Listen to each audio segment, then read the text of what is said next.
assembling the fuel line. We've got our canola oil, which is what we use for our fuel, and we use a Dillane nozzle over there on the furnace.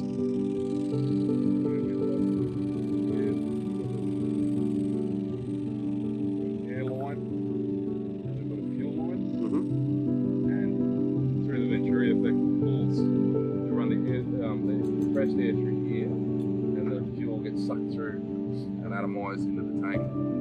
This one here is for the air from the fire. We have that going in there.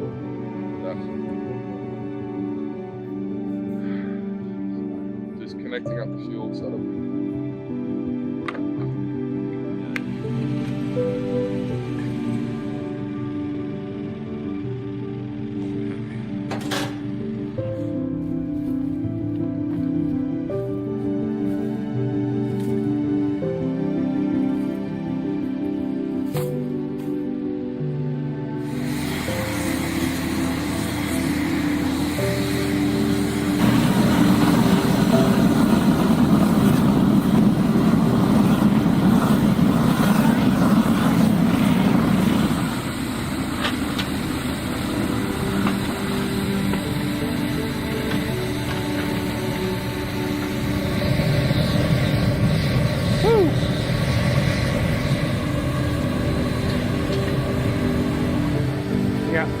but maybe take another one of them off. Another Renault one. So these ones stars like this. Oh, really?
Give the camera a smile then.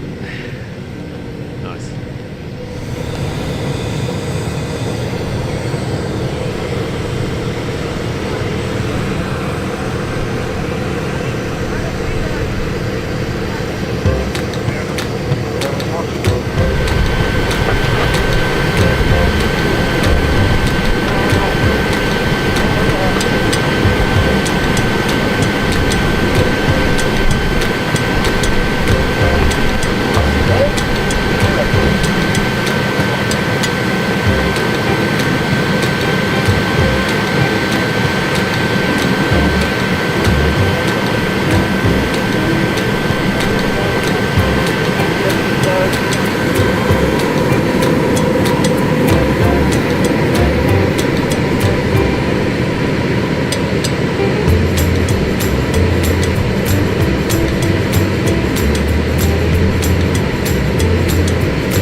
Don't burn yourself.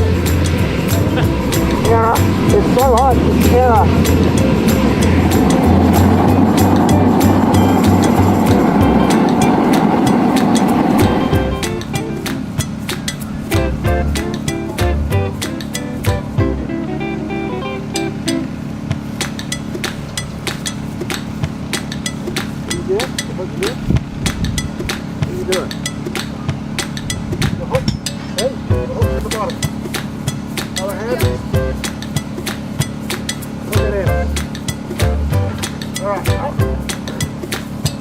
Okay, we ready? Jump down. Okay, down further. Step up.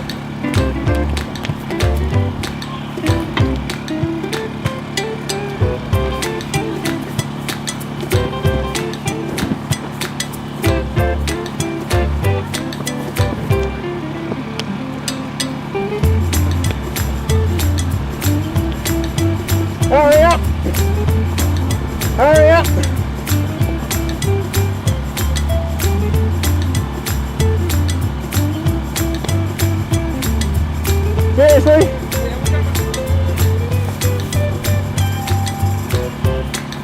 That's an enormous nest. Okay, quickly. Here the thing. They're out.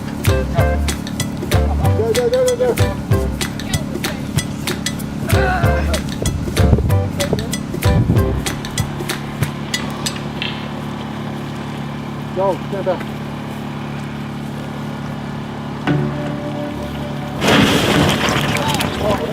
Keep going.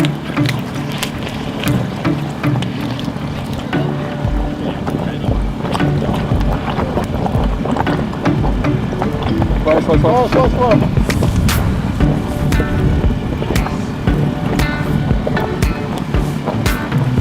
Well, hopefully that's just a cool buddy. Because that's 80 kilograms already. Do I need to... No. You can't get close. Probably will.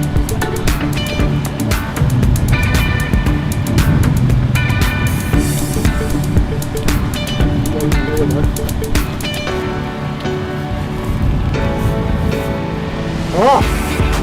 Yes! You did! That looks great. Oh, that's good, is it? That's what we want to see. So it's full. Gosh! There's still a bit of burning from the tree root probably.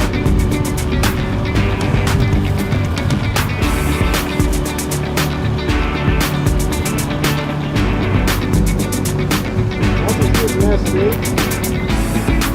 That's enormous.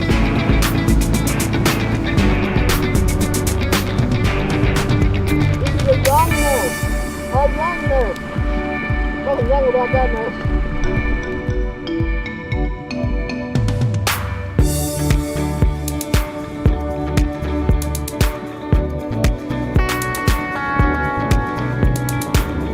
So this nest is about 15 to 20 years old. The silvers. I don't like it. But it's new. It's pretty close to the house.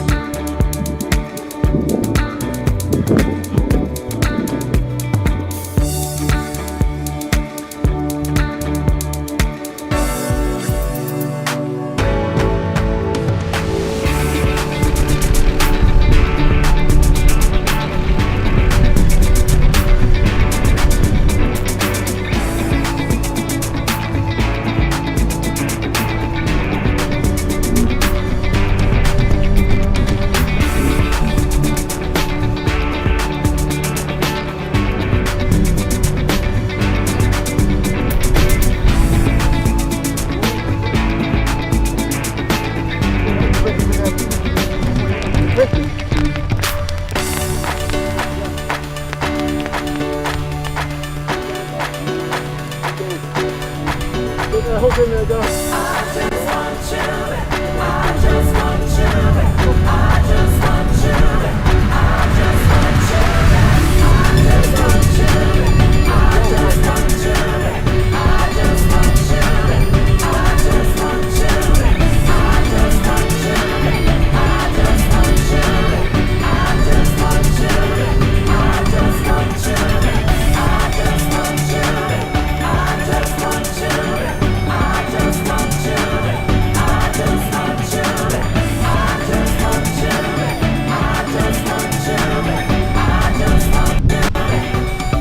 That's that, dude.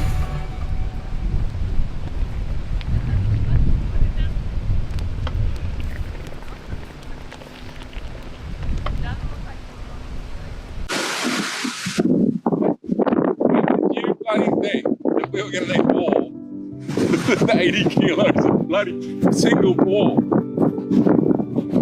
80 kilos. Add more to it. Yes. There's no more we can add. Well, we got to do it. We can't add more to it. We've got to try. How? Just put a small amount in there, Stephen. Let's go.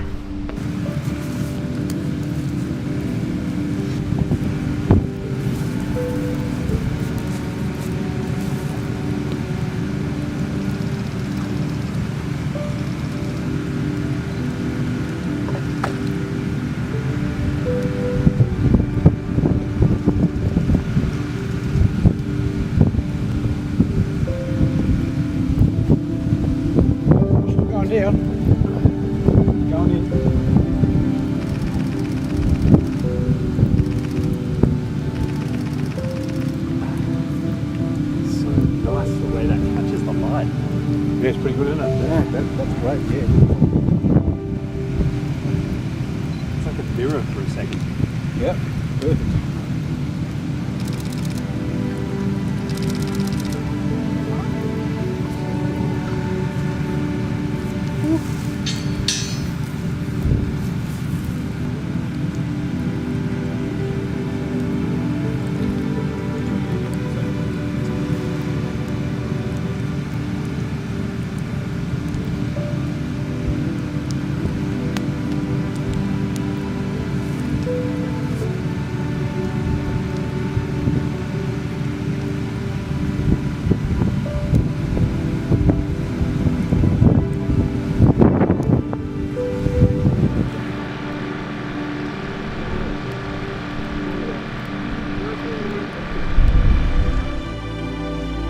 Ow, I need that kidney. Oh, look at them. Yeah. Here. There's holes here. Look at him, there he is. Sheep. It's a sheep. No wings, it's a sheep. No possible way it's a male if there's no wings. colours. Yeah, well, this is the first species that we cast. And have you been wanting to cast them again? Yes, very much. My mate's going to Yep. Angry bullheads. There's been a change of plans, Stephen. Can you explain, please? Someone didn't tell me to bring enough aluminium. Aluminium or furnaces? Well, yes, we do need both, I guess. So what's the problem? We've poured 80 to 100 kilos into a nest, and it's not enough. Right. And how much aluminium did we bring with us, Stephen? Brought 200 kilos. 260, wasn't it? 260 kilos of aluminium. That's right, Joel? Yep. Yep, Two- 260 kilos of aluminium to do 2 nests, and we don't have enough. 3 nests. 3 nests. 3 We nests. don't have enough. So we were going to do 3 Brevinoda nests, but fortuitously, this nest that you see at our feet has been found before we attempted the 3rd one, which is even bigger than the 2nd one, which just gobbled up 110 kilograms of aluminium. So we're pretty sure this one's going to be smaller. This is actually the first species of bullhead that we cast. We had no video cameras back then. We have some photos. So we're going to cast this species. I don't know what this species is called. We'll collect some ants. We'll get them identified. Down the bottom. So I'm going to start welling up the top here, making a head with the green sand behind me. We've got 60. No, how much aluminium? Another 90.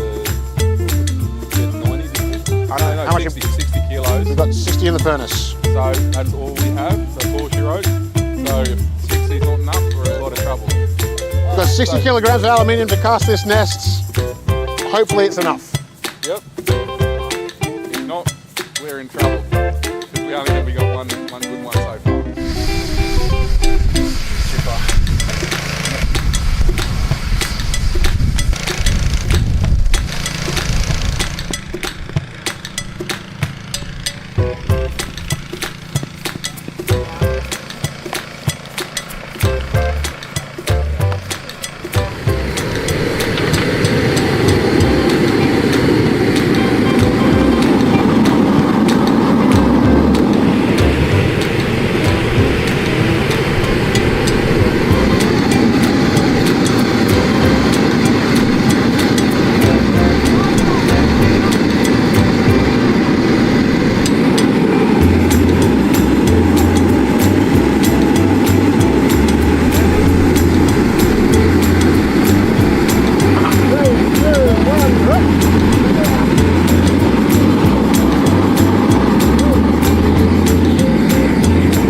Go. Is that ready to pull? Yes. Get close to the first game. Yep. Okay. Won't last long. Sure.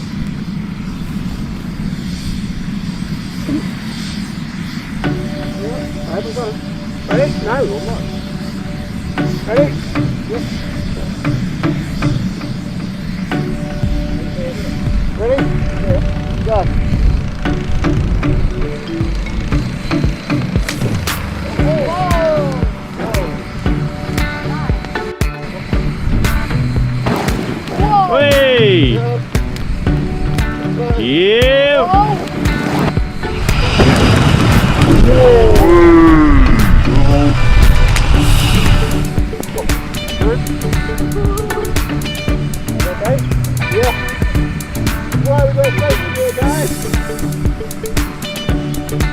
Okay, keep forward.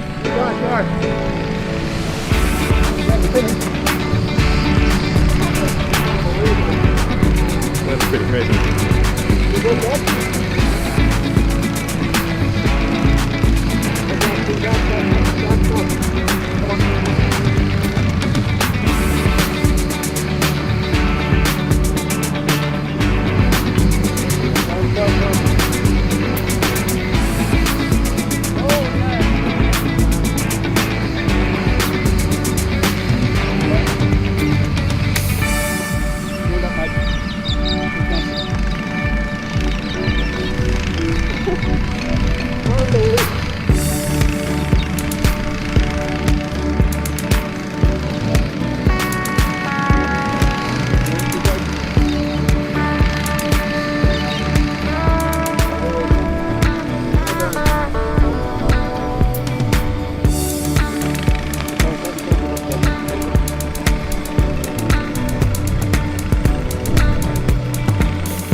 As we pack up for the day and wind down with furnace-cooked sausages and marshmallows, we are left to contemplate the task ahead. Our expectations are completely blown. We know that we are dealing with nests more than twice the size of our previous castings of the same species, but what do they look like underground? How deep has the aluminium gone? And how are we going to dig out nests weighing around 80 kilograms and 125 kilograms and ship them 500 kilometers to the Queensland Museum without breaking them? This was becoming a far larger undertaking than we expected.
pallets.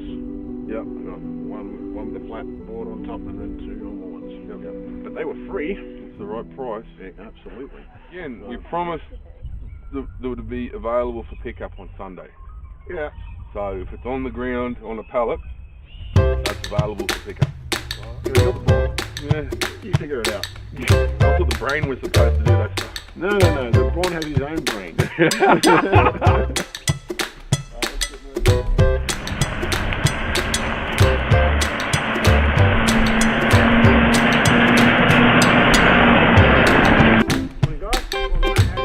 Very well. Sorry, I'm a bit late. No, sorry. We're still getting time back. Chris, nice to meet you, mate.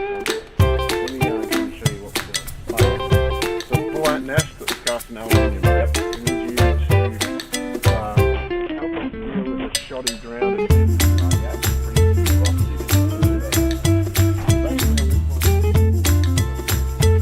Whoa. Right on. So that's our 120 kilogram monster. Bigger than we thought it would be. Our experience with this species. So what you plan to do is get rid of the bulk dirt and then get the water jet in? Right. Yep. That's right. Is that the plan? So we're going to get rid of the bulk stuff. So this one's more compact. This one here is more. So this is Stephen. Hello, Steve. All right, mate. So, yep. So he's just sort of clearing out this nest. We might get on the journey again to see how it goes. All right, well, I'll unload the digger. Yep. Suppose the first step. And where do you want us to start? Small one. Yep. And then a big one. And Stephen's still figuring out this one exactly where he wants it.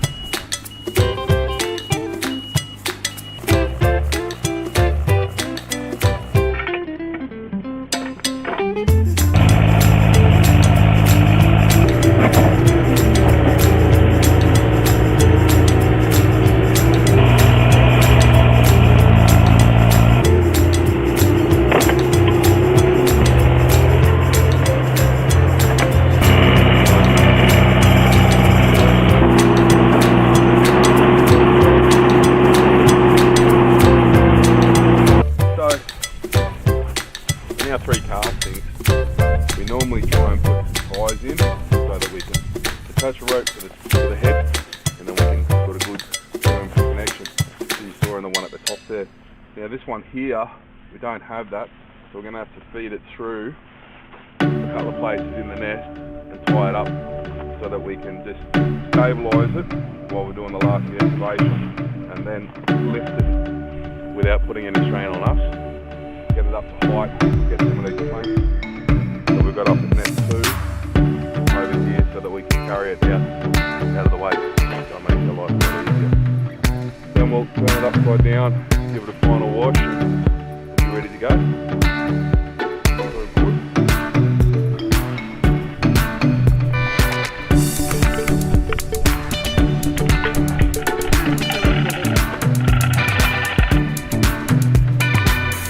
We don't want any dirt and mud inside our block of tackle. So I'm going to cover it with plastic. There we go.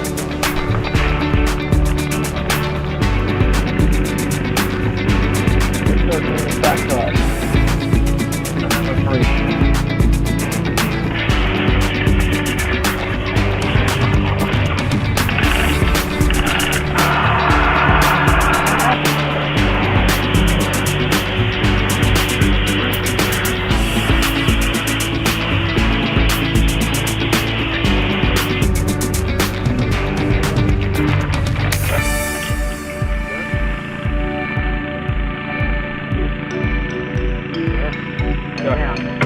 Feel the burn. Feel the burn.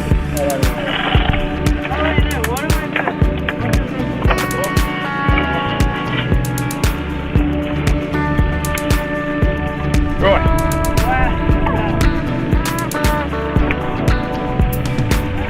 Mate, it's out of the ground. It is out of the ground. Didn't want to go. It looks like something on your mother's glove there. Mum might, yeah. So I think we've got the end of all of them, except for this one. So we're pretty happy with that. I'm stoked. Mate, that'll clean up fine. We've got probably another hour or so to clean it up. Alright, let's move on. Alright, get down the other one.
So we thought this was an ugly one to start with all this thin sort of soil penetration. But now that we've gotten lower down in there, it's absolutely amazing.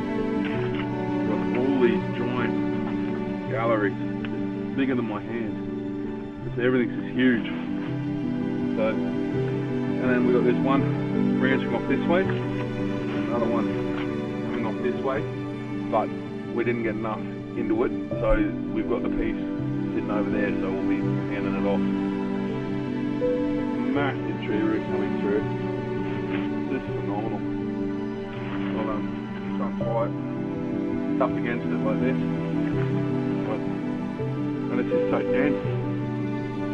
What our thought is, like, because this is such a different structure to the other one, is that this was sitting on ironstone and pressed it and then just whacked it out. We're not having those downward tunnels. Even thick as your hand.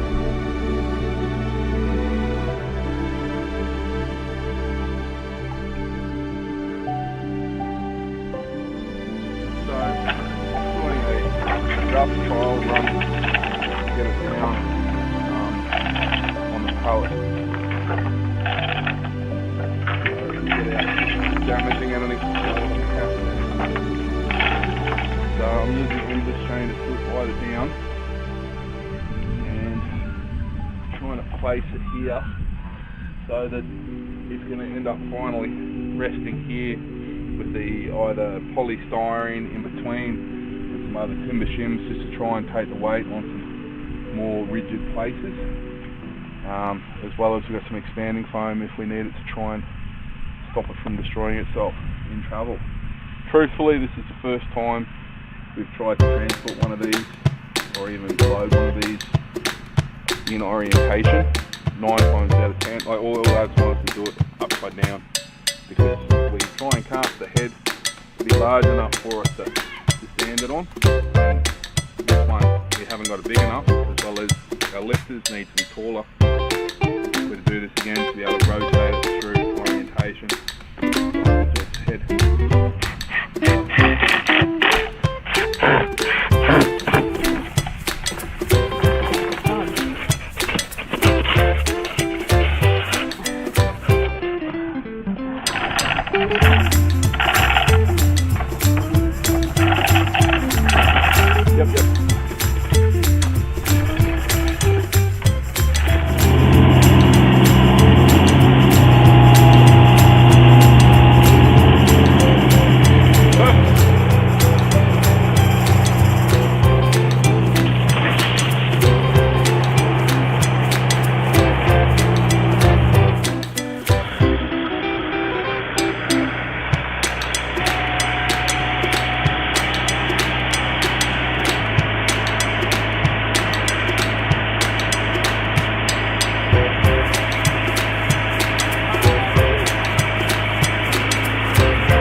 What do you mean? 110 kilograms nest will be able to get in the digging ground today?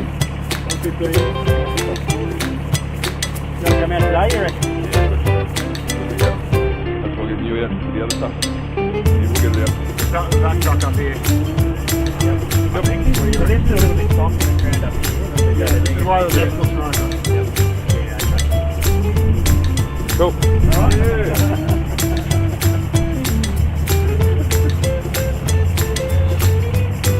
I only learned how to drive one of these yesterday.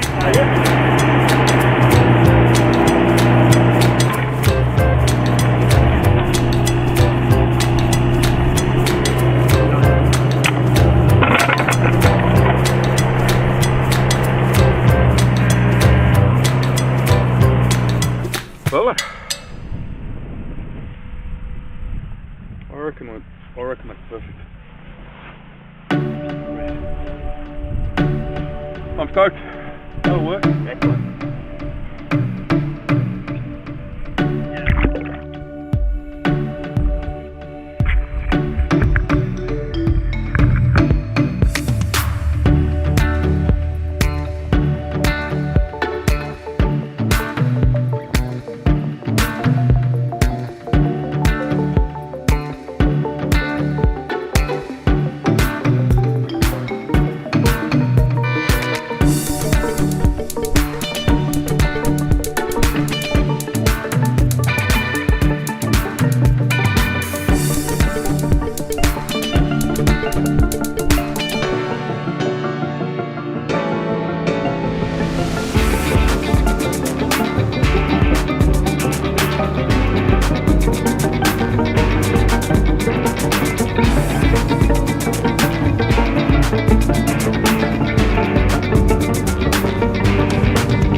Depends on the temperature.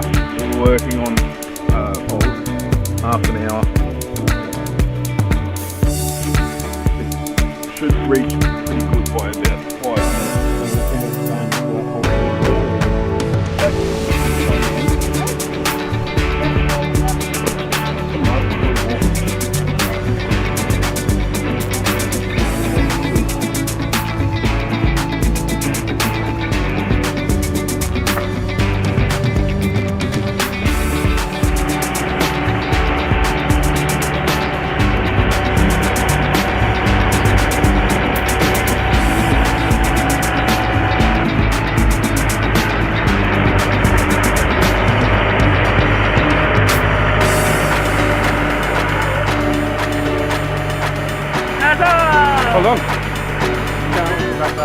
the bubble.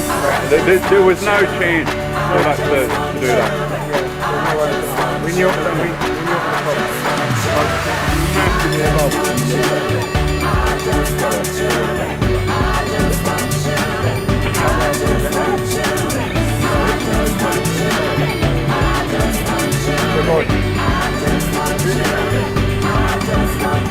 10 years and we're still learning to go.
here.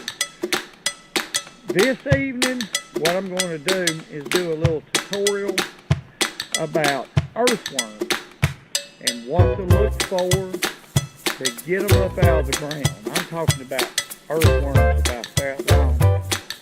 They're tremendously good catfish bait, especially for channel cat. I've caught blue cat, channel cat, blue cat. I've caught, if you'll cut them in small pieces, I've caught bluegill, shell cracker, I've caught drum, I've caught largemouth bass, spotted bass. The list just keeps going on and on. Good bait. And the reason I'm showing this is to save you some money. Here in North Alabama, we have an abundance of fiddleworms. We call them fiddleworms, but they're really a species of earthworms. And I'm going to show you a way to get them up out of the ground.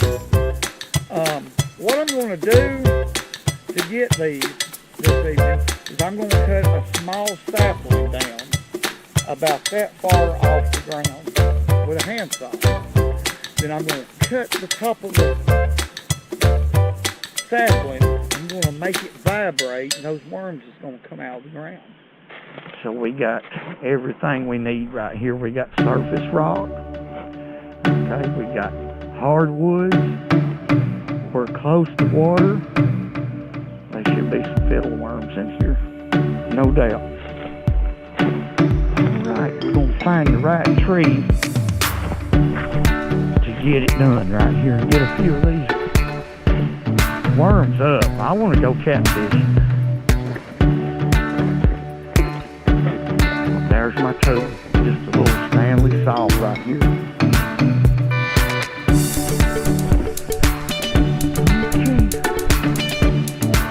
This looks like a good tree right here. Real good tree. Let's just cut it off about 10 to 11, 12 inches from the ground. There.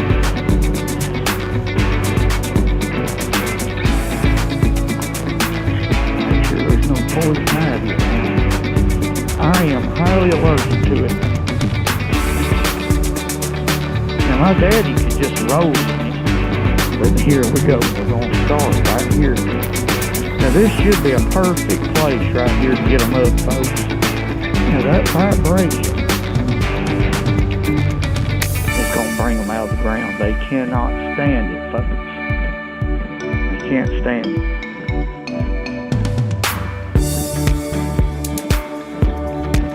These little root systems, these little trees and stuff around are sort of interlocking together.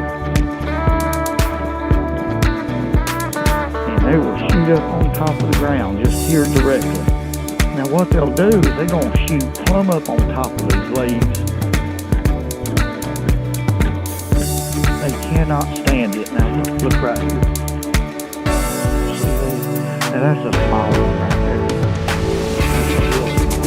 Feel is a good, that's just an earthworm. It's not a red worm, it's not a night crawler, it's an earthworm. That's the small one right here. We'll get to no doubt about that. Usually it don't take but about 3 or 4 minutes of fiddling to get them to come up. And I'm looking around because a lot of times they can be as much as 10 or 15 feet away from the tree. They're little bitty dudes, but we're going to get some big ones right here in a minute. Here they are. There's some big ones. That's what we're talking about right here. How big that worm is. And there's another one right here. Now that's even bigger. That's the kind of bait right there I like. You can put about 2 or 3 of these on, or a couple. That's a big one right there. And you're talking about channel cat that eats us. They love it. They have an odor about it. Matter of fact, at night, when you're hooking them, they have some yellow looking stuff where there it is. that comes out and it will glow in the dark. The old timers, like I said, they call them fiddle worms, but really fiddling is the technique. They're earthworms is what they are. And the Appalachian Mountains are full of them. And I hadn't been hitting this stop in about 5 minutes. There's not many coming up right here, not at all. Well, here's a big one. See him crawling. Moss has been an obsession of mine for decades, and I've spent the last 7 years learning all about moss and its scare. Something about this ancient life form speaks to me. I have been known to stop a group of friends just to show them this type of moss or that type of moss, to the point that they called me Inspector Moss.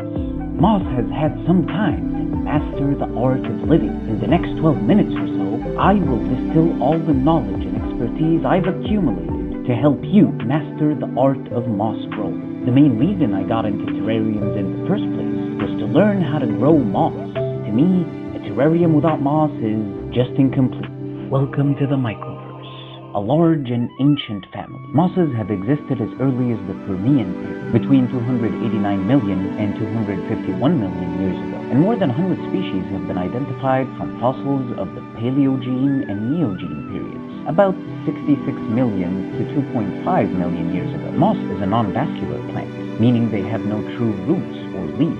Moss takes the fungi approach to reproduction, spreading spores, usually from these teeny tiny spore sacs. That sounds weird to say, spore sacs. Spore sacs, activate! Now, without further ado, let's get into the secrets of mastering moss. Secret number 7, identification. Knowing what type of moss you're planning to grow and being able to identify the moss you have collected is essential. Not all mosses grow under the same conditions or circumstances. Here are some mosses that I have collected and have done my best to identify.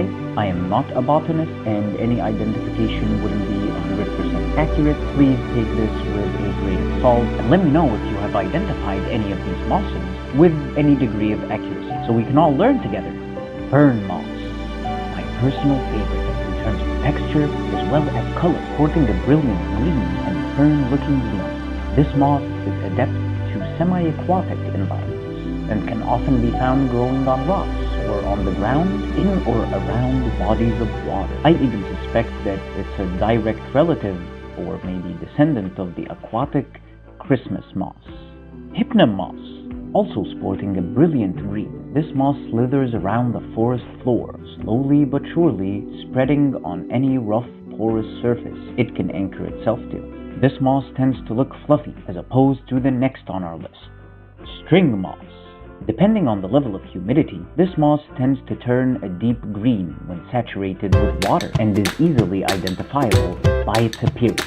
Growing like strings, a mat of this moss tends to look like those stringy, shaggy rugs that everyone used to love back in the late 90s. Knowing the type of moss you have, especially when you have purchased this moss or have collected this moss, is essential to knowing its care requirements. With such a large family of about 12,000 species, not all are adept to the same conditions. Secret number 6, growing surface. The moss, this can be anything from a waterlogged piece of wood to a clay-based earth or a pine needle forest. If you harvest moss from nature, please harvest sustainably. Never take the whole chunk of moss as abundant as it may seem. Only take a small piece, so we can keep these amazing life forms in nature for countless future generations to enjoy as they wander nature's corridors. But let's say the moss you would like to propagate grows on a rotten log. It would be a good idea to take a small piece of moss with a small piece of wood that it's growing on. This gives it the best chance to acclimate to whichever condition you will be propagating it in. If the moss grows on a rock, when you bring it home, place it on a similar rock. Some rocks are porous, and not all rocks are the same on the inside or have the same structure. So maybe be mindful and see the texture or type of surface that this rock might have before you choose a rock to put your moss on. If the moss is growing on the forest floor, take some of the substrate or earth the moss is growing on. When collecting, make sure the moss is in a Ziploc bag to contain the moisture. The best place to harvest moss is actually in the city. Since moss is a spore-bearing plant, spore sacs activate! Its spores are in the air all around, and a lot of it can be found growing in between concrete slabs in the city. This moss is seen as undesirable when it's grown in the city, and thus will be removed probably by cleaning services or by the city itself. So the best place to start looking for moss is the city around you, or your own little town. Please do not take moss from other people's property without asking permission first. Secret number 5. Protocol. Now that you have identified the moss, the conditions this moss thrives in, ethically harvested some, and brought it home. What now? Don't just plop it in a terrarium and expect it to be healthy. It very well could be, just don't expect it to be. A solid protocol will not only help ensure success, it will prevent any potential issues like introducing pests to a terrarium. This is made worse if it's a vivarium with a pet inside. Bioactive terrariums, while not complicated, are a complex multitude of harmonious coexistence between the mycelium network within your substrate and the microfauna like springtails and isopods. It is a deeply involved ecosystem, and the introduction of a mold spore or predatory centipedes, for example, could upset the balance that has been maintained by the layers of life forms that inhabit your terrarium. Here is the step-by-step process of my personal protocol. Step 1. Wash the moss under tap water and remove any particles attached, like leaves or pine needles or dirt. Second step. Place the moss in a container of dechlorinated tap water and rinse it thoroughly. Change the water if the water is murky. When the water is clean and the moss is clean, I recommend leaving the moss to soak overnight. This helps to get rid of any hitchhikers which may have been hiding. Not let the moss go for more than 12 hours. Avoid the moss breaking down and drowning out. The third step. Now that your moss is sufficiently hydrated, rinse the moss out. Drain the excess water the moss just prepared. Rinsing up the moss ensures the rebalancing of humidity in the moss. If there's too much humidity in the moss when you put it in the terrarium, it is most likely going to drown out. Fourth step. Place the moss in a plastic container with about 1 inch of false bottom and possibly a screen door. Use a container with a transparent lid and place it under a grow light or near a window that doesn't get direct sunlight. You need to create holes in the lid to allow some humidity to escape. This helps in not having stagnant air within your propagation, thus contributing to possible mold outbreak. Speaking of mold outbreak, add springtails to prevent any mold outbreak. We'll discuss springtails later in this video. The fifth and final step. Observe that moss state for at least the first 2 weeks. If any mold starts to occur, remove the problem area and continue to observe the moss. Some moss might be more brown or damaged, but some will start putting out new growth. I tend to observe the moss even after the new growth process. When I am confident the moss is healthy, growing, and the springtail life forms eliminating any potential mold outbreak, I will consider using that piece of moss in a future terrarium. Bioactivity. Moss in nature has a high amount of bioactivity that has balanced over decades. It's not simple. We just clean, sterilize, and isolate this piece of moss from nature, and thus it no longer has the multitude of fauna and fungi that contribute to its health while it naturally develops new food. Or enter the terrarium that moss eaters have found. The archway ball, a type of plant crustacean. Some of them are special microbes in the master soil. Like moss, they have also been around for millions. In the case of the terrarium, springtails and isopods. In my experience, springtails are the most essential to setting up bioactive products or propagating moss in sterile They are small enough to almost never be noticed in a terrarium. They are also detrivores, meaning they feed on dead or decaying matter. So they will be eating any small mold spores. Wow, try saying that 10 times fast. So they will be eating any small mold spores, dead leaves, dead moss, and in turn they will create small tunnels in the substrate, helping air out the soil for the network of mycelium fungi that is essential for a healthy substrate. As they do so, they fertilize the substrate for any flora life forms you would like to add to your terrarium. Springtails are found throughout the natural world, but all you need is a small starter culture so they can proliferate and make more springtails. These starter cultures can be found or purchased at your local reptile store, at expos, or even online. Secret number 3. Humidity. Being a non-vascular plant, moss takes in nutrients from either the ambient humidity or the water soaked up from the surface on which it is growing. Moss loves soft water, often found in rivers and lakes. Depending on your area, your tap water might not be suitable for moss growth, but in either case, the water will need to be dechlorinated. Using RO or reverse osmosis water can work if your substrate is nutritious. I found the best method to get moss growing in a healthy way is almost daily introduction as well as extraction of humidity, which brings us to this is just like number 2, the poop, and this is a very, very secret code word. You shall subscribe.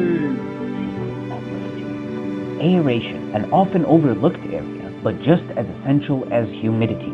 In nature, moss grows in an environment that is not only humid, but one that has a fair amount of air circulation, which is why airing out your terrariums or propagation bin is essential to keeping moss happy. Most completely sealed terrariums will not have very healthy moss growth, which is why I always open my terrariums if no ventilation is present. I noticed my moss propagation bins started doing way better when I added ventilation holes, and when I started turning on the fan every morning. Coupled with daily misting, this creates the ideal environment for moss growth. Humidity goes in, humidity goes out, and this happens on a daily basis. This sounds just as funny as secret number 2.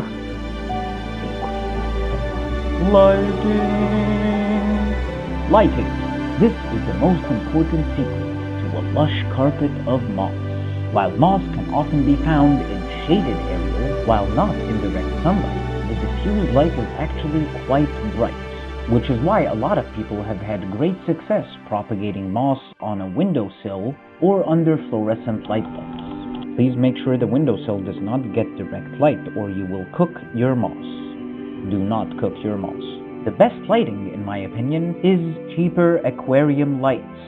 The difference a good light spectrum can make in moss growth is not negligible in the slightest. I have had the most success growing moss with aquarium lights. Aquarium lights usually have an RGB spectrum that just hits the plant and mosses differently. And if there has ever been a case study for how light affects moss, look no further than the great nation of Crustacea, once a lush and moss-filled environment. When I built Pandora last minute, I had to switch up the lights in the microverse, resulting in the nation of Crustacea receiving the light half the size of the one it's used to. This sparked a competition for light among the flora of the nation. Being a fairly horizontal growing plant, moss does not partake in these competitions. The combination of lowered light and the dark overlord of Crustacea feeding on it, even though he gets fed properly, completely decimated this once luscious bed of moss, leaving behind only the substrate. Lighting is absolutely essential for healthy moss and plant growth, indoor or in a terrarium. Speaking of terrariums, if you want to see how I built this terrarium, click here. If you want to see me go on an adventure, here you go. And if you haven't yet, click this button. That one there. Yes, that one.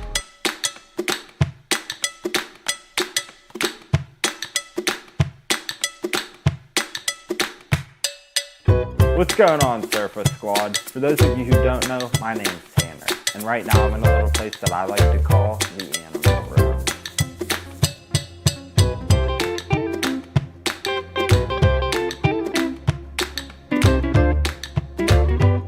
It's a space that I've designed and built specifically for one of my main passions in life, nature. I can't believe it's been 2 years since we did a full tour of everything. A lot has changed since then, and I cannot wait to share it with you today.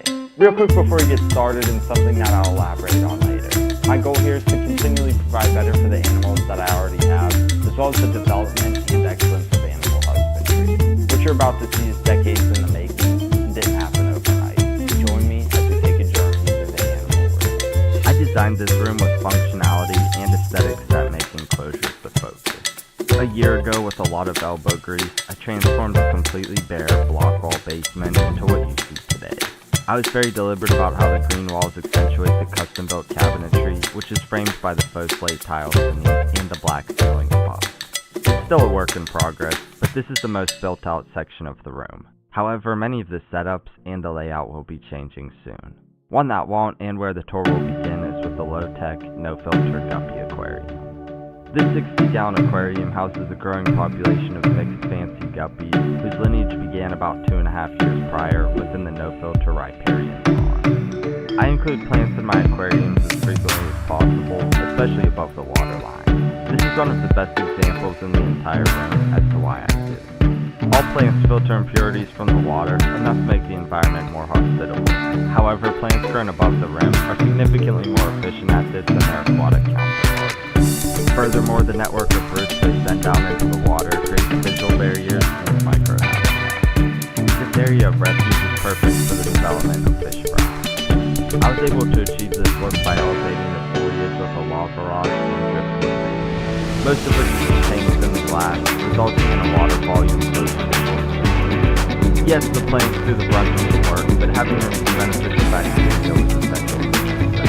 The network of holes in the porous lava rock is perfect for harboring said bacteria alongside whatever column. Permeable bags of nutrient-rich substrate are hidden in the area to keep the aquatic plants. That's exclusively Amazon sourced for now, but I intend to add cryptocurrency. Although there's a lot, I don't feel the population is. Since the fryer predated, growth seems to occur in waves as the older populations pass on. Additionally, I add a couple new ones every few months to diversify the bloodline. And you may be wondering, how do I maintain it? Well, it's as simple as trimming plants, removing debris, and a small monthly water change. 7 months later, and I'd say this setup is doing incredibly well, and I intend to keep it going. An experimental 30-gallon aquarium that Nate and I set up sits below this. We set out to create something that looked cool with one of the most undesirable aquarium decorations, those liquid rock cave holdings. It looks great initially, but unfortunately it's one of those setups that just never flourished. String algae and cyanobacteria growth happened early on, and it's been a constant battle to finish.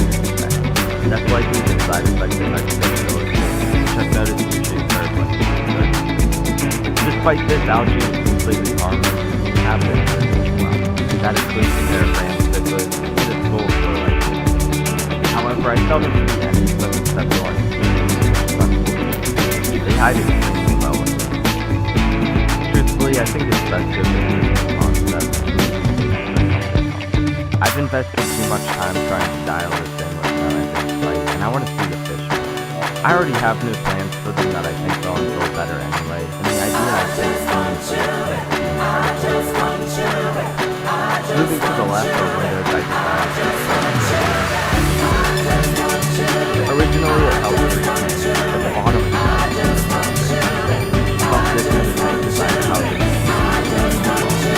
It's just over an inch long each after the door frogs. Although small, they come with thick fur. They're perceptive and know exactly what they need. They swim around trying to get my attention, which often involves them. As you can see, they're not the most effective either. That's why I don't house anything with them. They also do best with minimal flow, so I set this up in a way that it's filtered mostly by riparian plant growth. The difference here is that it's done with a pump. Underneath of the Java moss and Süßwasser tong is a soaker tube. This feature creates the optimal conditions for plants to grow above the rim. I thoroughly enjoy how it looks, but this one needs trimmed often. Below the water is a basic dragonstone scape, complete with select aquatic plants. This allows the frogs to find food easily, while still having visual barriers. As you can see, it's all going well, but I have unfortunately lost 2 frogs since last December. They don't always arrive as robust as possible, and I lost one very early on. The second happened a little later when I got a new hose for the animal room. Something I know to look for because I've had issues with it in the past are antimicrobial agents. The new hose didn't mention anything about it on the packaging, so I got it. After use, it caused a frog, all of the rice fish in the riparian orb, and a few from other tanks to perish. I didn't know what was going on and I was concerned. As I went through possible causes, I decided to look at the manufacturer's website and sure enough discovered that it has an antimicrobial agent. Needless to say, once I got another hose and did water changes, the problem stopped immediately. Anyway, I bring this up to save some of you from this avoidable situation. Thankfully, the remaining frogs are doing well.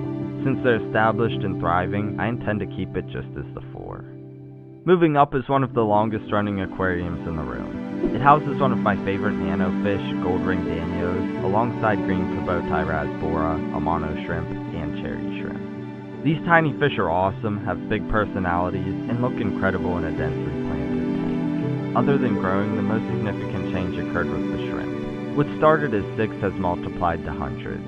The amano shrimp grew to mammoth proportions as well. I mean, these things are every bit of 2 inches long. As I've discussed recently, this tank has been up since early 2020 and is near the end of its life. The aqua soil under the sand which feeds the plants has degraded into a fine powder. Staghorn algae has taken season. I didn't want to move the inhabitants until their new one on the rack to the left had time to do the same. This low-tech aquascape is housed in an aquarium made exclusively with glass from IKEA, which is a cost-effective DIY project that doesn't involve cutting glass. Anyway, this setup is intended to encapsulate the same aesthetic as the other tank, with a few modifications that should allow the aquarium to last beyond 4 years. It's been coming together really well since I did the video on it a few weeks ago, and I can't wait till it matures more. That will take some time, but I'll probably add the inhabitants in a month or 2. Another IKEA aquarium will sit below this to round out the quad tank setup. I want each to have a different appearance, one of which is the most natural looking aquarium in the room, this Blackwater Tetra community setup.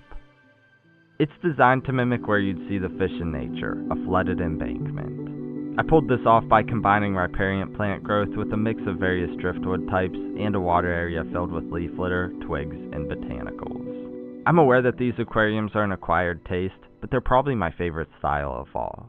Planted tanks are beautiful, but this is actually how most of the fish we keep live in nature. Furthermore, obscured visibility from tannin-rich water tends to make skittish fish more content. These tannins also display more vivid colors in the fish and provide various health benefits.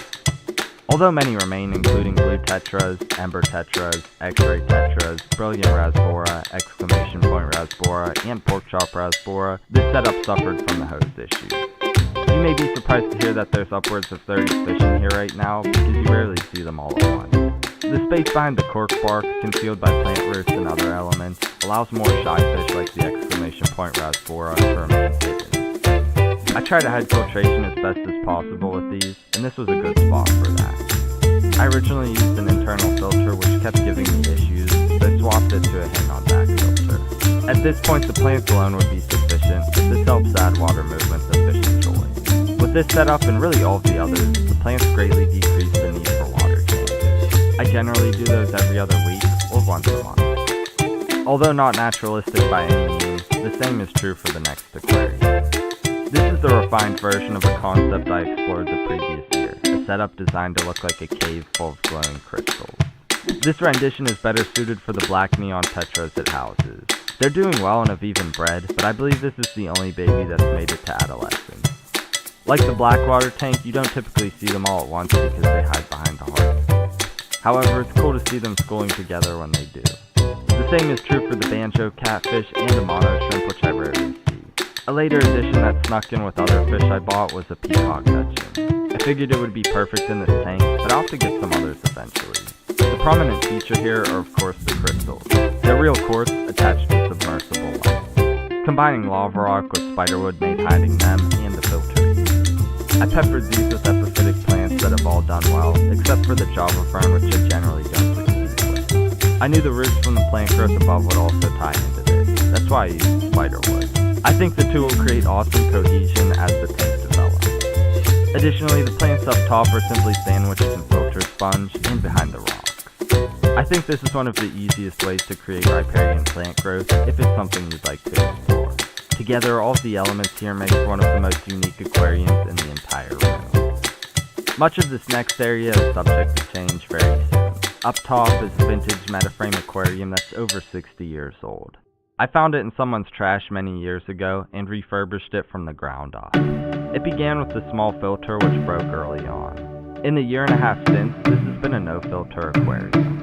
It stays pretty clean because of the minimal bioload produced by the Phoenix Rasbora. They're true nano species that do well on tiny setups with dense foliage and the smallest full-grown fish I currently have. Additionally, all the scuds I moved into this tank do an incredible job breaking things down. They're constantly sifting through, but I often find shredded foliage at the top because there are so many. I guess the benefit to that though is I don't need to trim the tank off. To its left is a setup that I thoroughly enjoy, the rubber ducky isopod. These little roly-polies have a face that looks just like a rubber ducky, don't you think?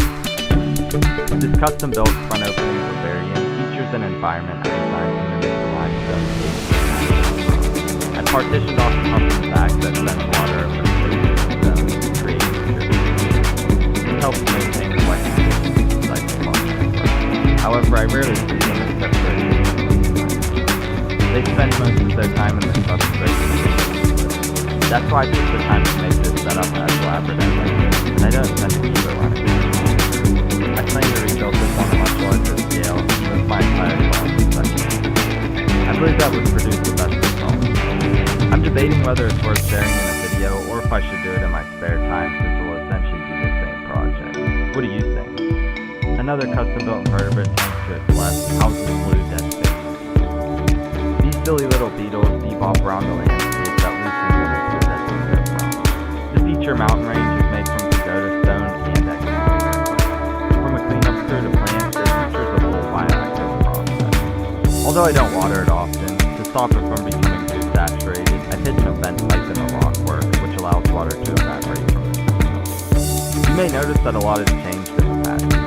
A few succulents have dried and have been replaced by cacti. That setup did great until I moved to some cable about a month ago. Something on the inside must have shifted and it can't leak out. Unfortunately, the repair process was slow. I figured it was best to just with whatever I could elsewhere and save the rest of it. Of course, the cacti were right to come. Once the beetles dug under this rock, I haven't seen them all together. I don't know what happens in there, but your guess is good. Unfortunately, though, one of them passed away. Anyway, I love having these beetles around, and they're a great introductory invert to show to people who typically don't like this. The 15-gallon setup below houses the however, it only actually holds 12 gallons, so they drop the water that they run. This hybrid aquarium is so gentle. I found it was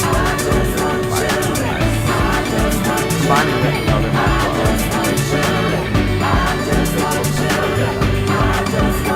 for me, the Canacos and the Meta tank are older. Although I don't think long-term varieties anymore, Dad, you'll notice that the father is going. Unfortunately, I think he's nearing the end of his life. I've kept many bettas, and the same stuff always tends to happen. They become lethargic, less responsive, stop making bubble nests, and the fins often become ragged. He's about 3 years old now, which would line up. It's always sad to see because bettas are so personable and beautiful, but not the most long-lived. Either way, I'll let him live out the rest of his days in here.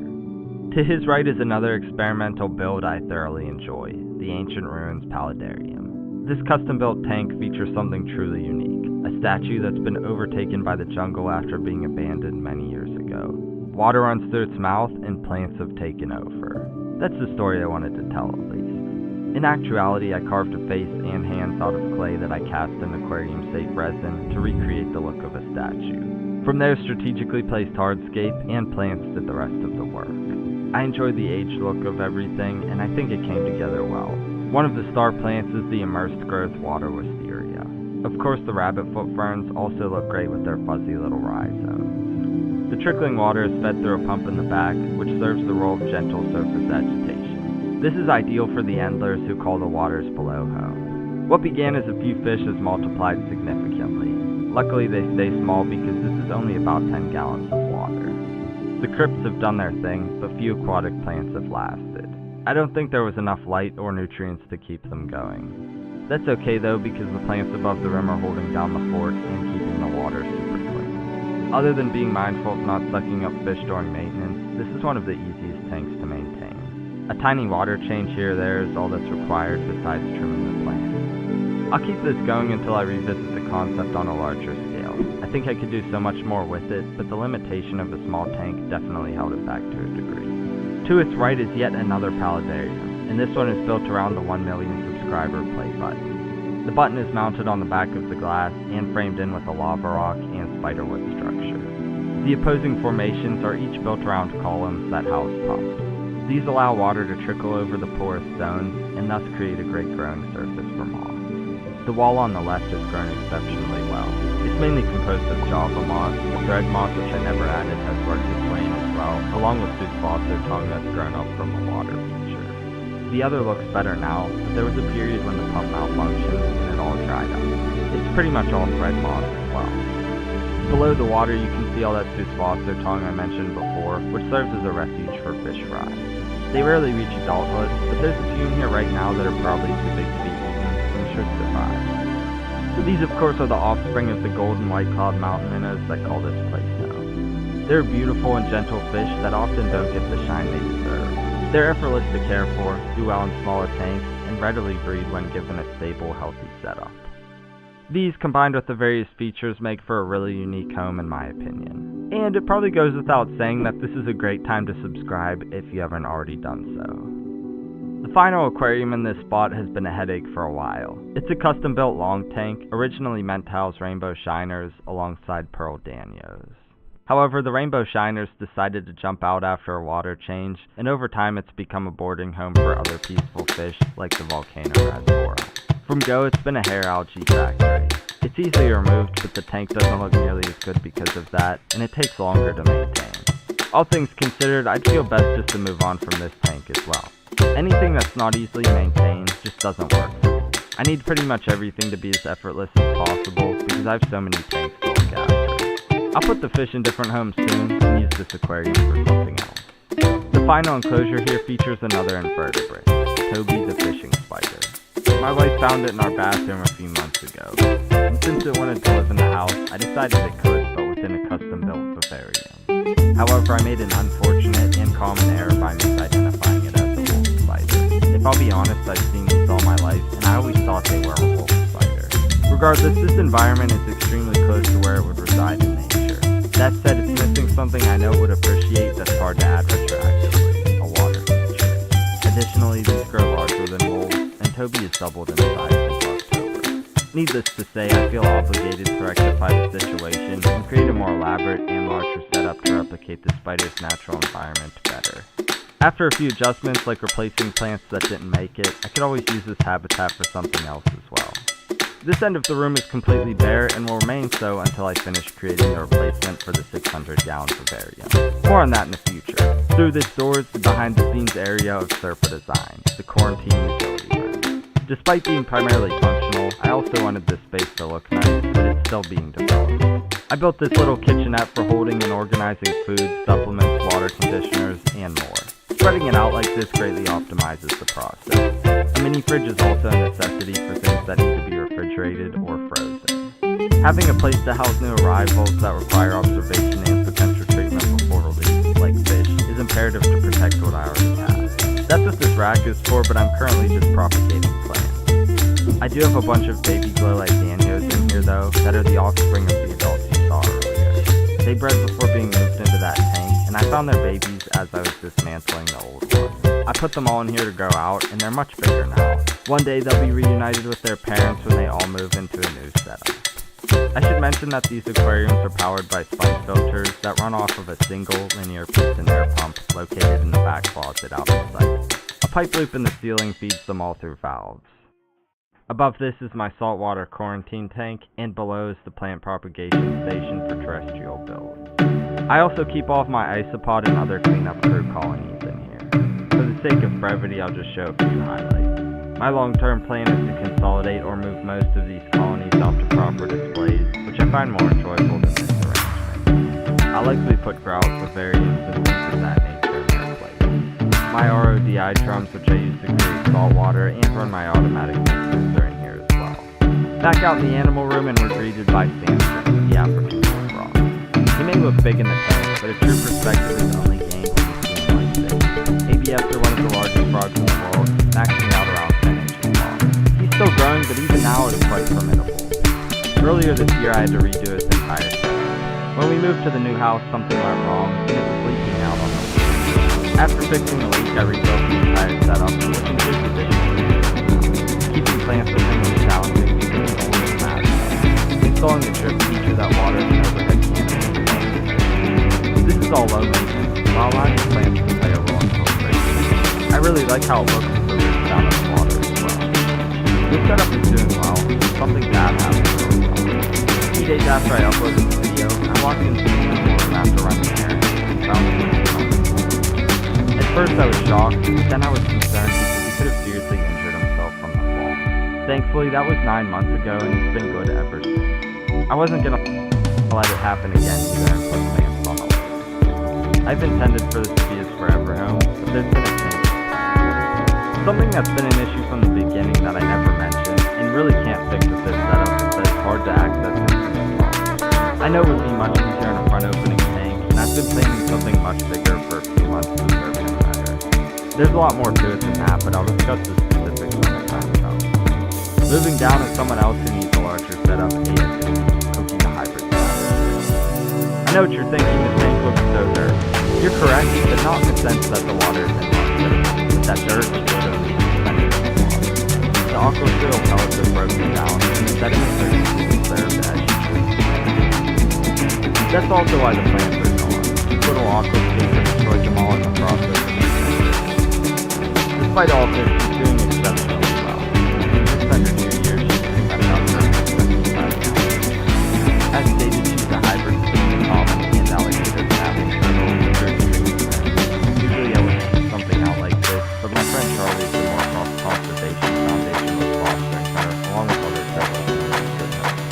I obliged to knowing full well what the long-term implications of something like this is. Although portrayed as ruthless and dangerous, you just have to respect her knowledge and remain responsible. Cookie is highly inquisitive and knows when I'm around. I can't wait to finish her and setup, and as you can imagine, I did something that large at the time. The next track over consists of the This is the loose biotech style setup in Puddle Life. Beautiful fish are highly personable and however, in the wild, this fish is critically endangered by pollution and other human activity. For a while, they were thought to only exist within the aquarium hobby, but small populations have been located. Although you typically won't see them at your LFS, they're relatively accessible within the aquarium trade and exclusively captive bred, which is a These are carpeting plants that I propagated by myself. You can see how healthy and nice looking they are. Unfortunately, carpeting plants are the most expensive in the hobby. But you can stop buying plants and start propagating them for free if you follow a few steps. Let's start with the materials. This is a seedling tray, the best container for plant propagation. 2 in vitro cups will be enough to fill up this tray. I use tray like this for moss propagation as well. With their special lid, they provide the perfect humidity for the plants. But you can use any kind of containers. The first time when I tried this method, I just used some cheap plastic food trays. But this time around I will need a huge amount.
out of carpeting plants.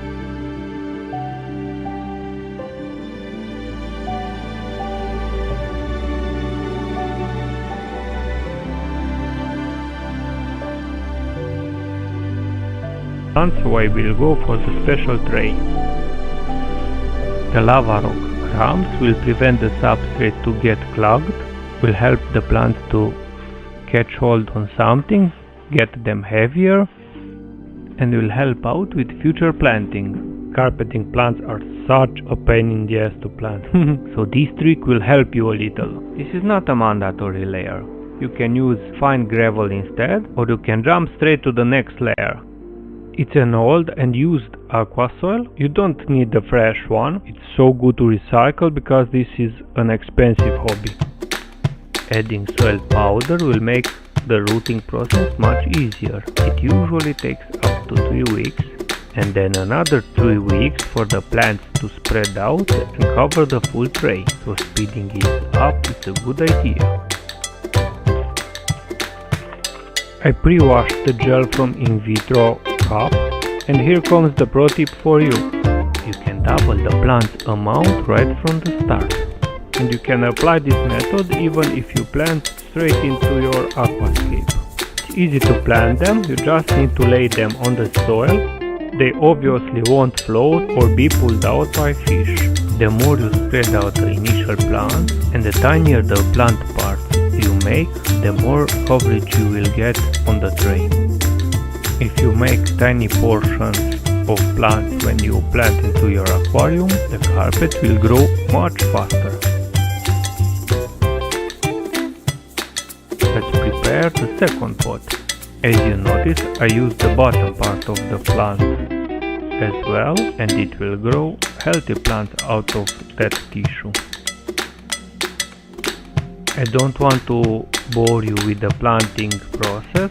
It's by far the easiest planting I have ever done.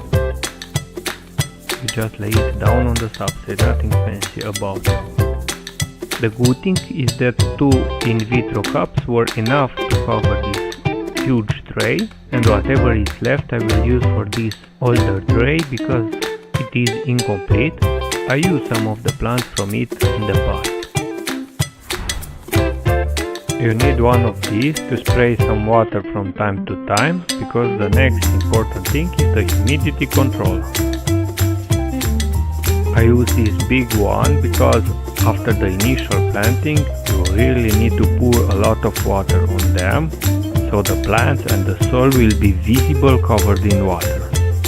But don't overdo it either, because mold will form and destroy your plants. The moisture inside, use this lid and make sure these 2 windows are open so the fresh air and CO2 will come inside. This will provide ventilation and will avoid the mold from forming. Or you can add these tiny friends. They're called springtails. Will help you out by eating mold and preventing it from spreading. For this method you need a light source. This one is enough for 2 trays. Or you can place it near the tank and the light should be enough. In the summertime you can leave it by the window, not in direct sunlight, but the light is there anyway, and at least it's free. Keeping your trays near the aquarium doesn't add any cost either, but since I have this moss farm anyway, I will use the proper lighting.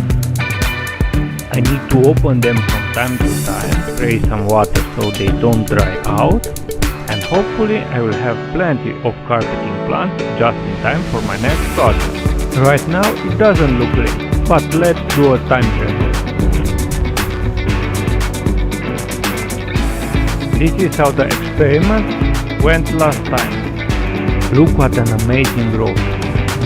That time with a single in vitro cup I managed to cover 4 full trays after only 5 weeks, and the result speaks for itself.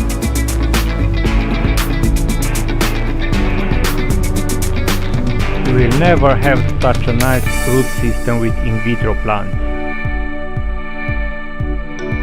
Okay friends, now put these to good use Go ahead and propagate your own amazing carpeting plants, but before that, reward me with a like and subscribe to my channel.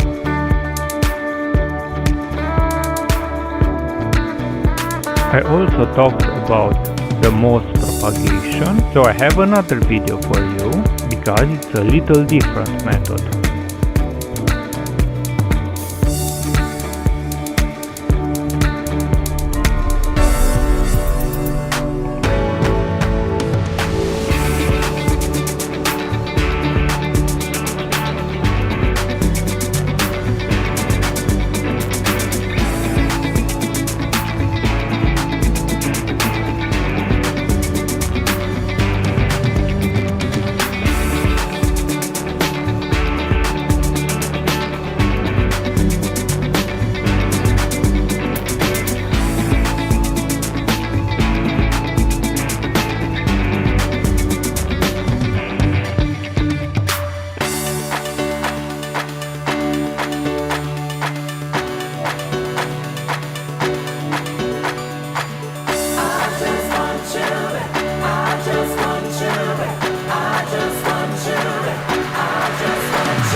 Okay class, so we've looked at stereograms, what they do and how they work, and now we're going to move into our class groups and we're going to have some fun with it.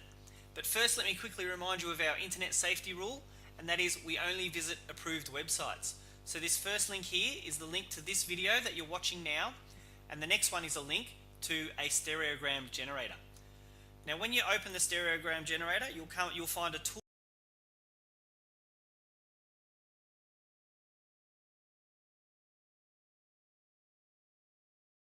to this video that you're watching now,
This video is in 3D. Really, it is. If you get a pair of sunglasses and you just cover your right eye, you should see a 3D effect. I mean, assuming both your eyes work, obviously. Sorry if they don't.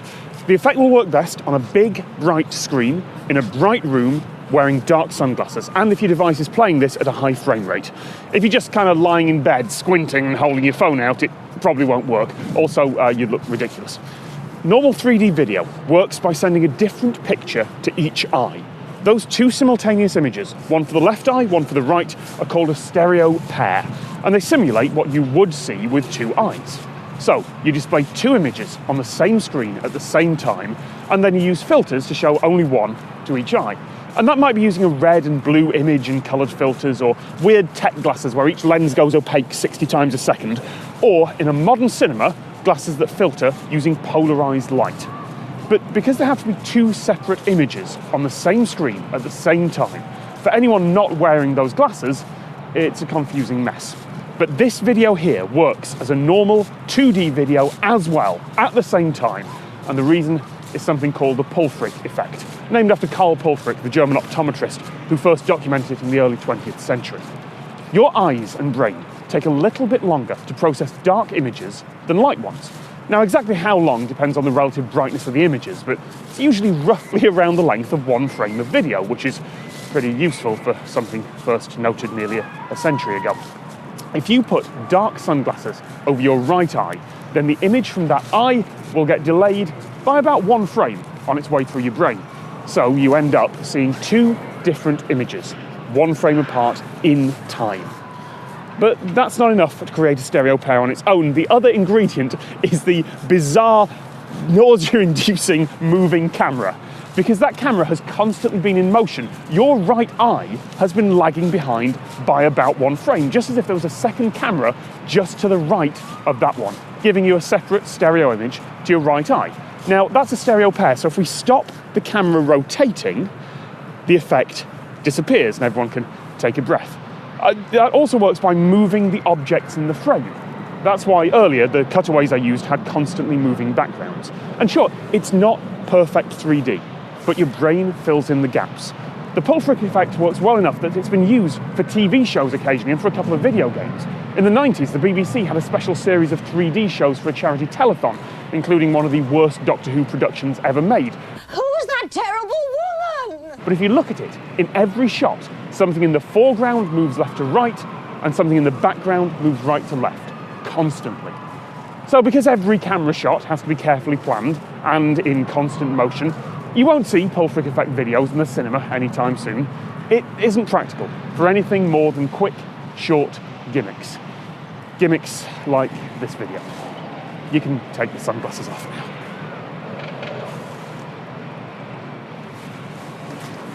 One take! One take!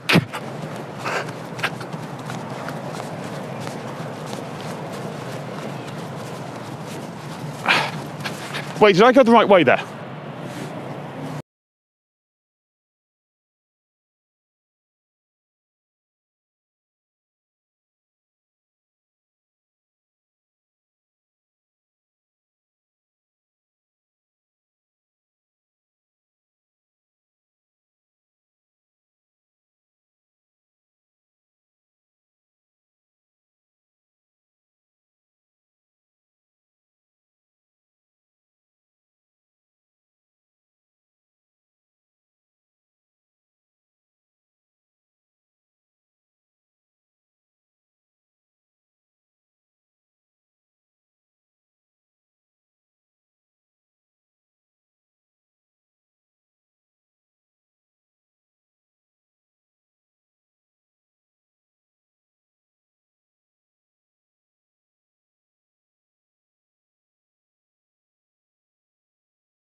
Oh, found it. Over here. Over here. You got the mystery spider? Yeah. What? You sure? Right there on that leaf. You sure? Look. He's just hanging. See on the leaf?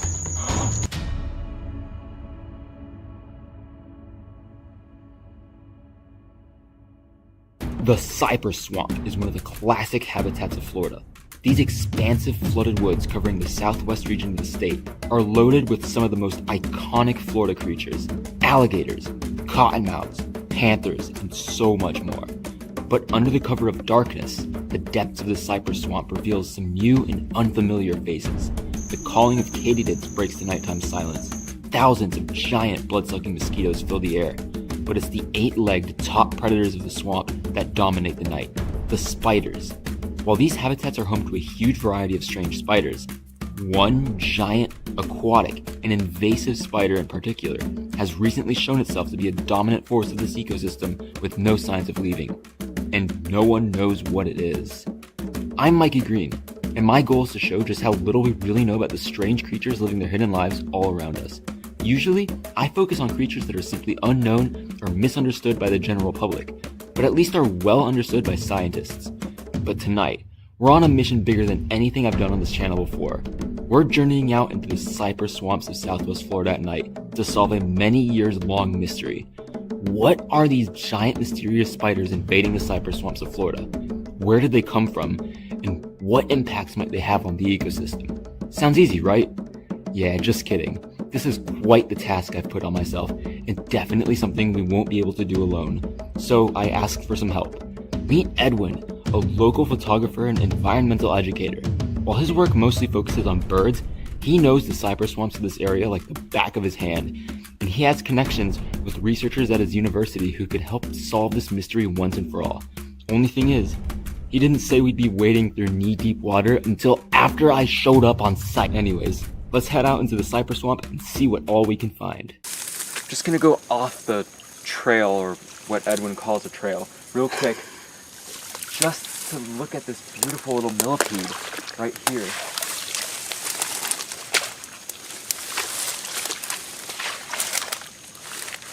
Haha! Check this little guy out. This is a Florida ivory millipede, a pretty common species of millipede out here in marshy and swampy areas all throughout Florida.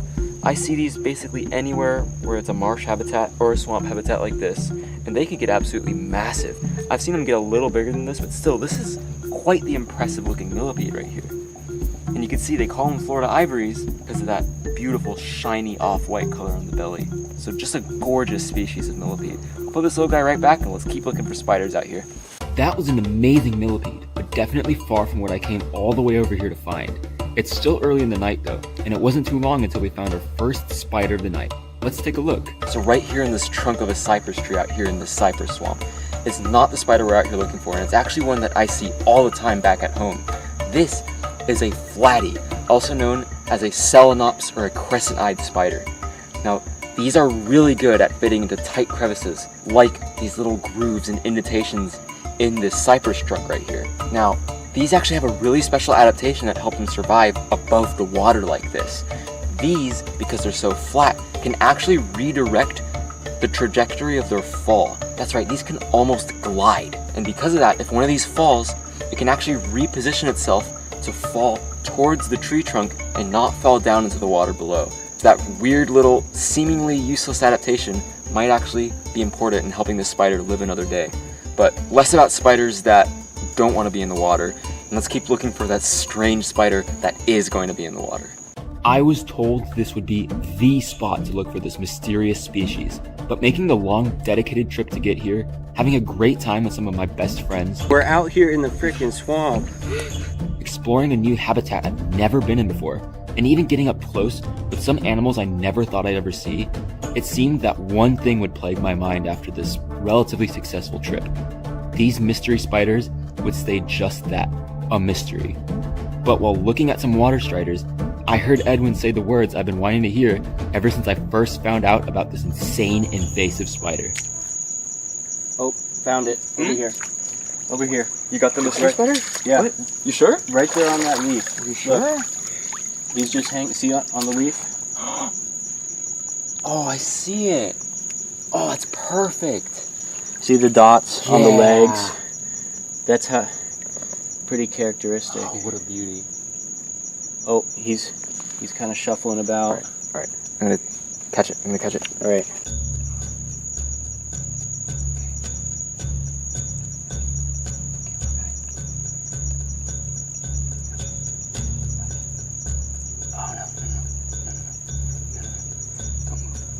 Don't move like that. No. What in my mouth?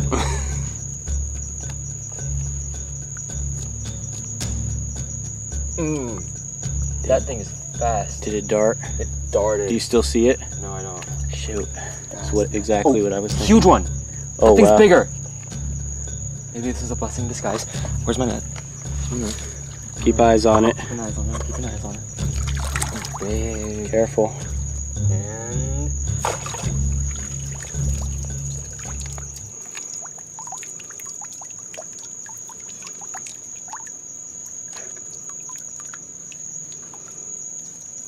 I got it. Awesome. I got it. Great catch. Alright, what I have right here is something that I have wanted to see for an extremely long time, ever since I first learned of this species' existence. This is, I don't know. For the first time on this channel, I'm gonna have to be honest with you and say that not only do I not know what this is, science doesn't even know what this is right here. This is the exact mystery species of spider that I had talked about at the beginning. This incredibly strange looking species of spider right here that can be found out in the cypress swamps of southwestern Florida. Now, before we talk too much about this, I'm gonna try and get this spider in my hand and see if I can free handle it. Let's take a look. Oh, this thing's jumping.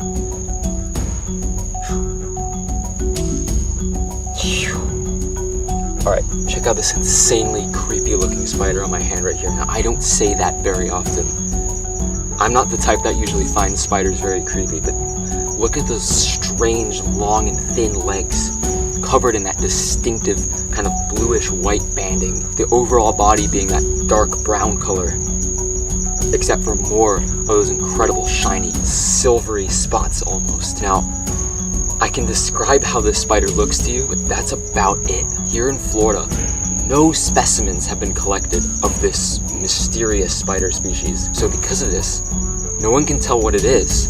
Now, many people have found this from pictures, including Edwin right here, who helped us find this incredible, beautiful spider. But everything we know about this spider's existence here in Florida is completely anecdotal. Nothing has been published on this species yet, and it shows in how little we really know about it. What I can tell you is that this is in the superfamily Lycosoidea, which is a large group of closely related spiders that includes things like the wolf spiders, the fishing spiders, the wandering spiders even. While it is pretty clear based on morphological evidence from pictures that this mystery species is in that group, scientists don't even know what family this is in. There's been some speculations that this is in the Pisauridae family, which is the same family that includes fishing spiders, although some other people have speculated that these might be in the family Trichaliidae, which is a family that contains mostly neotropical species, like the bromeliad spiders. Now, because no one has actually dissected this and been able to look at internal morphological evidence to tell what these might be, I can't be certain, but just looking at this, it really does certainly look like the genus Thaumasia within the family Pisauridae, a genus of nursery web spiders that, like this one, are mostly aquatic. They share a similar overall appearance, and there are some species that have this pale silvery banding on them. We really can't know for sure until one of these is dissected by an expert with access to the necessary resources, publications, and scientific keys to be able to tell for sure exactly what this is. Now, one very interesting thing that gives us a clue as to where these invasive spiders came from is actually that there are a few pictures of a species that looks exactly like this that also has yet to be identified by scientists, present in the Yucatan Peninsula, which of course is a match for many of the similarly aquatic pisaurid spiders also being found in the neotropics. So, This species is likely an invasive from Central America that is making its completely quiet takeover over these cypress swamps here in southwestern Florida. And thankfully, what we have ourselves here is a male. Now, no, I'm not being sexist to spiders. Why this is important is because many spider keys are actually based on the male genitalia, which are located right at the front there. Those pedipalps, which are the structures that spiders usually use to guide food into their mouths, are modified in males to contain a structure that holds the sperm and is able to fit into females of the same species. And the shapes of these structures on the palpebulbs are what a lot of the identification guides to spiders are based off of. So the fact that we have a male is very, very good. If we're able to get this specimen collected, preserved, and shipped off to an expert, there is a solid chance that this many-year-long mystery might be solved. That is exactly why I love just getting out into nature and looking for creatures like this. You never know when you can stumble across one of the most amazing animals out there. A relatively large, aquatic species of spider invading from its native range in Central America that no one has been able to identify, maybe up until now. Usually I'd say let's get this guy right back where we found it, but for a few reasons, we're not going to release this one. Like I said, this is a very important specimen right here in terms of getting research done on finally identifying the species. Number two, there are a ton of these out here. These are extremely common. They have basically taken over these open water spots. And third, like I said, these are invasive. We should not be releasing them back into the wild after capturing them. But what a beautiful creature this is. After examination of the specimen, especially close-ups of the palpebulb morphology, it seems to almost certainly be in the genus Thaumazia in the family Pissaridae. However, it is still unclear exactly what species in the genus it is, or even if it is a described species at all. While the overall appearance of the palps is a perfect match with the general structure of the male genitalia of Thaumazia, looking through the newest paper revising the genus reveals that the exact shape of the individual parts, like the median apophysis and the conductor, are not a perfect match with any of the individual described species within the genus. So while the mystery cannot be solved at this moment, this adventure in the specimen we caught is helping us move in the right direction towards finally knowing what the spider invading South Florida really is. Potentially an undescribed species, maybe. Well, we can't be truly sure. Even though we didn't get the species ID we were hoping for, this trip was still one of the most amazing ones I've ever had. Besides making this contribution to science, exploring this habitat I'd never been in, and finding so many amazing animals with some great friends of mine made for the perfect night. If you're interested in learning about one of the other finds from this incredible trip, make sure to check out this video right here, where we look for wild chameleons. See you there.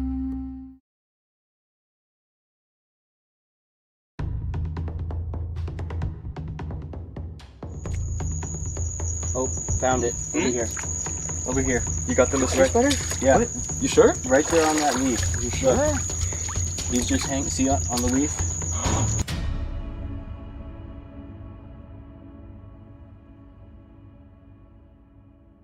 The cypress swamp is one of the classic habitats of Florida. These expansive flooded woods covering the southwest region of the state are loaded with some of the most iconic Florida creatures: alligators, cottonmouths, panthers, and so much more. But under the cover of darkness, the depths of the cypress swamp reveals some new and unfamiliar faces. The calling of katydids breaks the nighttime silence. Thousands of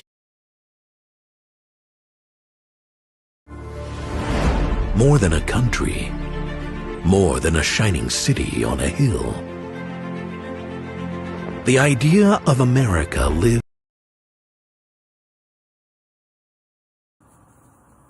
This recipe comes from a papyrus that was buried with its owner in Egypt sometime in the 3rd century, from 200 to 300 AD, making it at least over 1,700.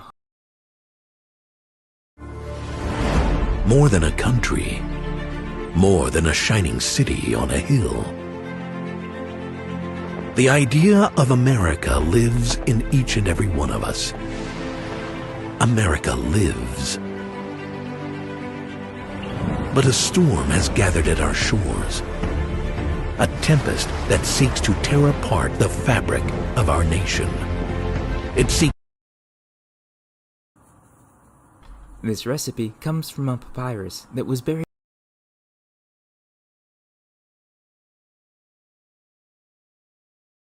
The volcano snail is one of the most unconventional snail species and animals in the world. They live in shells made of iron, they have iron bits on their feet, and they don't need to eat. These scaly foot snails live in extreme conditions of heat and pressure. They can be considered living relics, since their awe-inspiring features used to be pretty common 500 million years ago.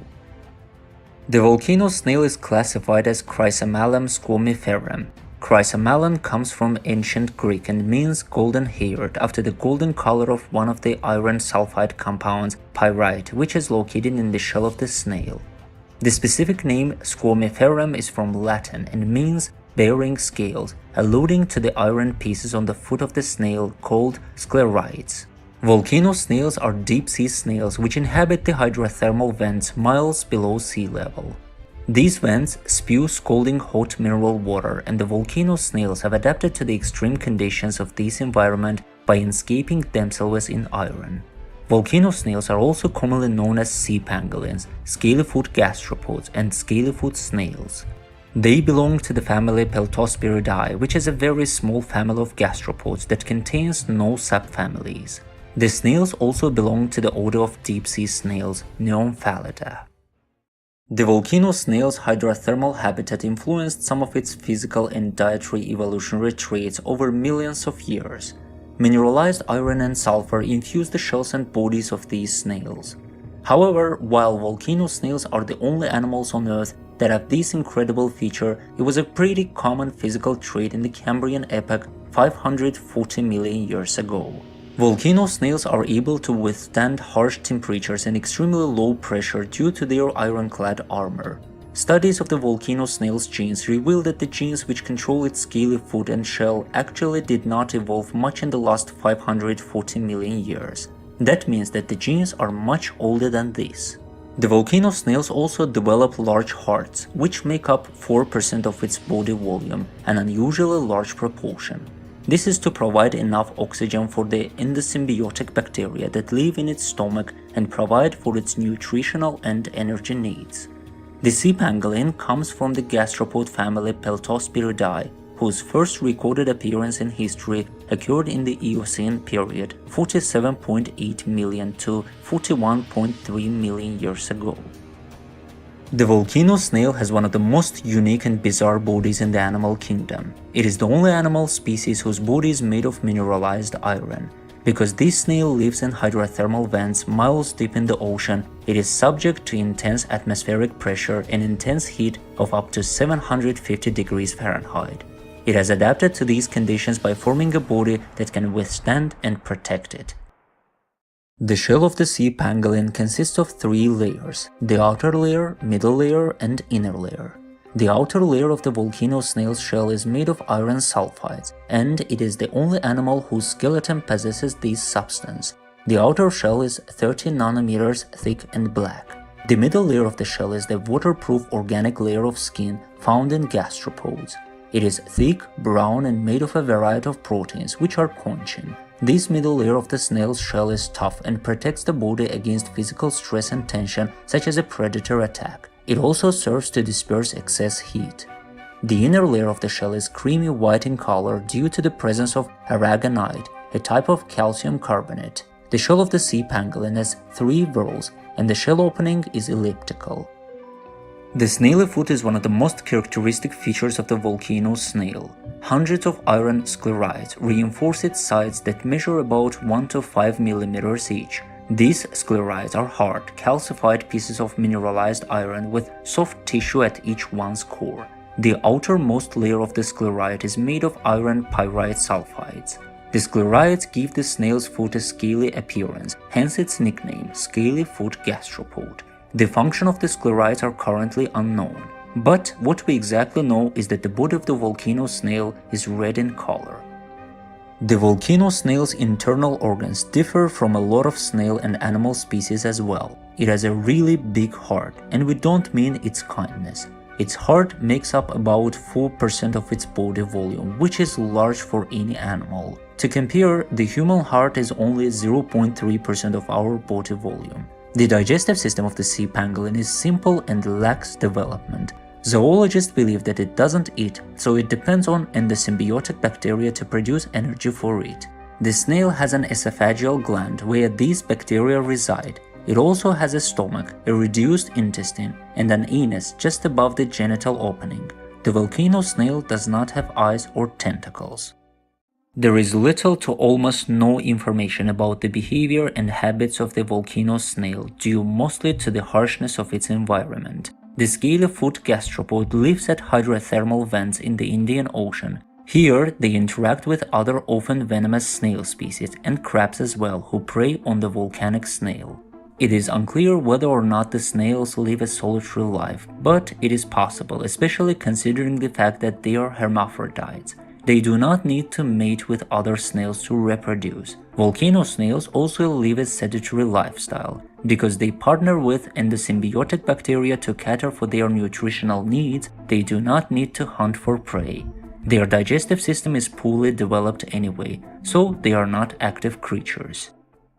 A fun fact about volcano snails is that they do not need to eat food to survive. While this may sound impossible, it is perfectly normal life for the snail. The volcano snail is an obligate symbiotroph. After their larval stage, they get all of their nourishment not from feeding but from endosymbiotic bacteria. These bacteria make their own food through a process called chemoautotrophy or chemosynthesis. The volcano snail has an esophageal gland that houses the endosymbiotic bacteria. This gland is about 1,000 times bigger than it is in other snails to properly lodge the bacteria. It also has a stomach containing pellets, likely sulfur granules, made by the bacteria to detoxify hydrogen sulfide. Volcano snails are endemic to Africa, particularly the island of Mauritius in the Indian Ocean. This snail boasts of hydrothermal vent origins and resides in the deep ocean reaches. The range of the volcano snail has a limit. It occupies the hydrothermal vent deep in the Indian Ocean, approximately 1.5 to 1.8 miles below sea level at severe atmospheric pressure. Volcano snails inhabit 3 recorded locations: the Lonki vent field, the Kairea vent field, and the Solitaire vent field. The main difference between these 3 vent fields is the level of iron concentration. Due to the inaccessibility of these locations, there is difficulty in obtaining information about the volcano snails who live in these regions. However, Chrysomelan squamiferum population at the Longfi vent field is reportedly teeming. Like many other snail species, the volcano snail is simultaneously hermaphroditic. This means that it has both male and female sexual reproductive organs present at the same time. It is the only species in the family Peltospiridae to be a simultaneous hermaphrodite. Volcano snails practice self-fertilization. Volcano snails lay eggs that do not depend on the mother for nutrients and solely rely on a yolk sac for nourishment. Their eggs are also negatively buoyant, meaning that they are heavier than water. Volcano snails might have a larval or planktonic stage of life after the eggs hatch, but this is under speculation.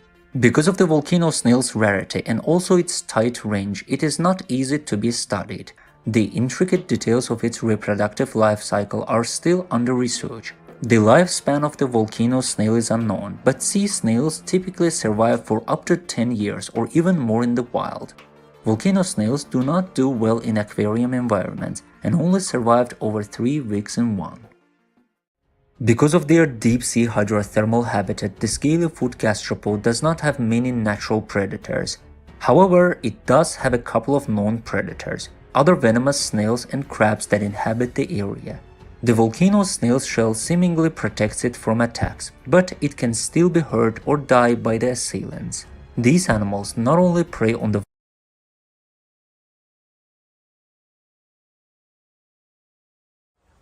Today, we're going full send with the Tannerite pellets using a new ultra-compact pew-pew, well, new for me at least, called the Catran Subcompact. I'll give you all the details with my rapid review a little bit later in this video, but the short answer is, man, I loved it, and it delivered, as you just saw, pellets that go boom, right where they need to go. You can't have an exploding pellet video without a Leshy too, and today I'm running the 25 cal 350mm setup with the March FX 4.5 by 28 wide angle scope to show you guys this insane new frag version of the Tannerite pellets. These things are no joke. So I had the 25 set up actually running lower power for something else. So I took the buzz stock off the 9mm.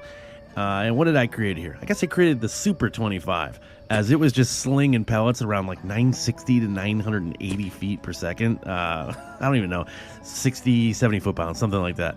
And for some of these shots, they get a little squirrely, as pellets are just not designed to shoot that fast. Surprisingly, though, these things did actually pretty well. But eventually, I actually just took the normal 25 setup and tuned it up a bit. Man, the frag shot just absolutely perfect. And as you can see, pretty damn devastating.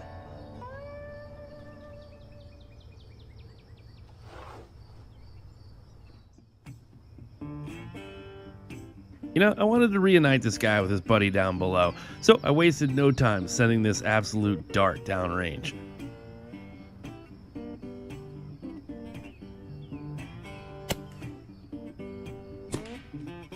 Oh, man. You know what? And after here, we're going to do a few little educational replays from different angles to see how effective that pellet was, and yeah, pretty effective. Now he's down to visiting his buddy there for a forever nap. While graphic at times, this is intended to help educate you on ammo choices for the most humane and effective shots. And in the spirit of that, check out the eye smoke on this one. As if you're looking for a visual cue on the effectiveness of these frag tannerite pellets, well, there you go. In full speed, it's kind of hard to distinguish between eye smoke and a quick piss. But when we slow things down here, thanks to filming in 240 frames per second, we see it's actually a little bit of both.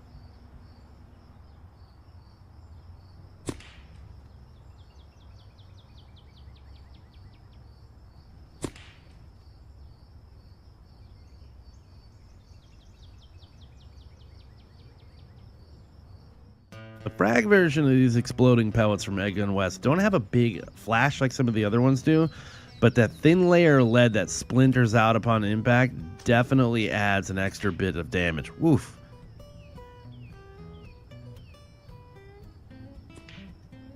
So I'll have to get another ballistic torso or something to really test these guys. Let me know down in the comments.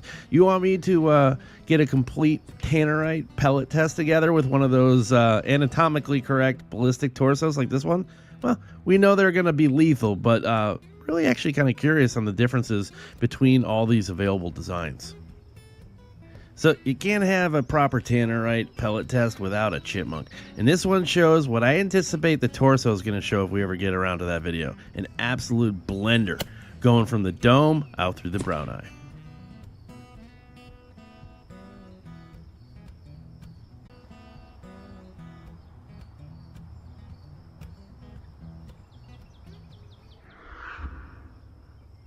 This is the first shot where I went back to the newly tuned up 25, and I got lucky as I totally forgot to re-zero. So you see that was about a mil low.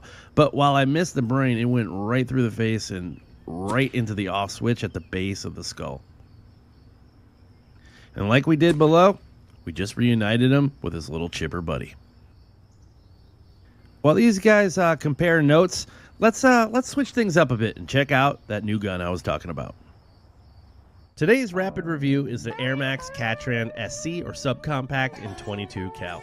It's been around for a couple of years and it's clearly slipped under the radar of many for the reasons I cannot figure out, as this thing offers something we all share in common with modern day airguns: the need for unlimited shooting around the house or in areas which you'd like no one to know that you're going full send on. It's quiet, tiny, and accurate, which reminds me of another iconic gun that I love. First off, let's talk about the price. At around $1,000, it's insane what you get with this thing. It's an adjustable Huma reg, a CZ barrel, an AR-15 compatible grip, folding stock with adjustable length of pull, which is a huge bonus for a small little compact gun like this, and of course a 16-round magazine with a smooth and light cocking lever.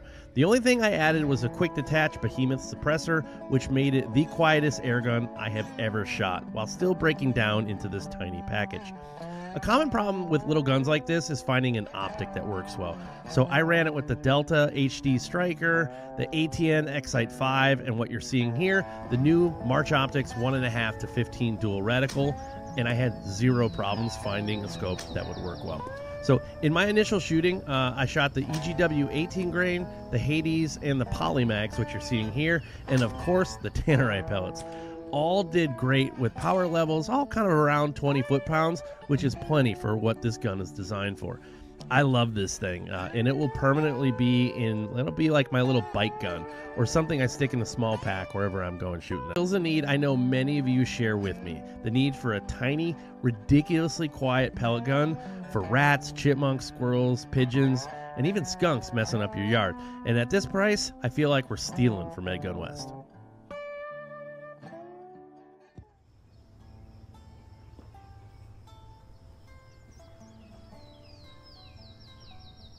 This gun is so quiet, and while I was zeroing it into this duck seal, it doesn't explode. So the squirrels were just sitting there like, what is this guy doing?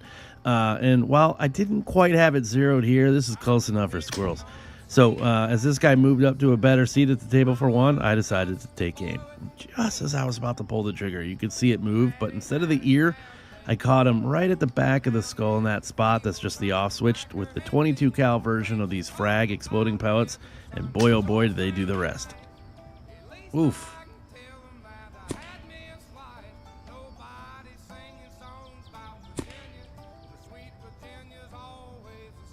Yeah, it's this angle here that really shows. See how it turned?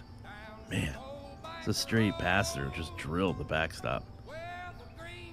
There's always this little bit of a delay, and then all of a sudden, all the blood just starts flowing out. So I made a quick adjustment that I knew I needed to make, and I sent one last one into the target to confirm that now squirrel assisted 0. I actually use this setup now for my permanent rat rig. So the new ATN X-Sight 5, it just fits perfectly on top. And I was getting ready, yet another squirrel got in the way. So I set up a camera about 10 yards in front of me. Listen how quiet this gun is right here.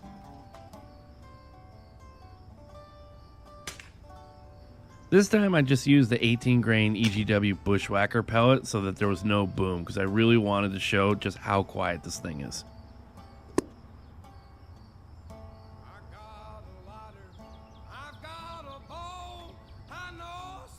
Later that night I got this rabbit and a rat, which is where this gun will have a permanent place in my rotation.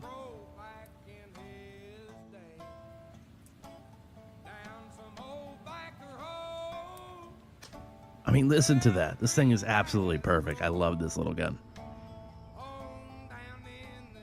Back to those 25 cal frags and one last dirt nap. Now let's try a double tap with these bad boys.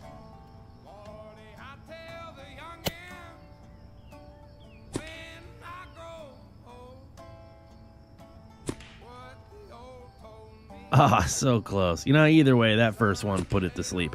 If you want to see more of not only the Catran that I featured in this video, or the Leshy 2, or these 25 frag pellets, make sure to check the links in the description and you can get all the information that you want. If you like seeing backyard bully dirt naps, you're probably going to want to watch this video next.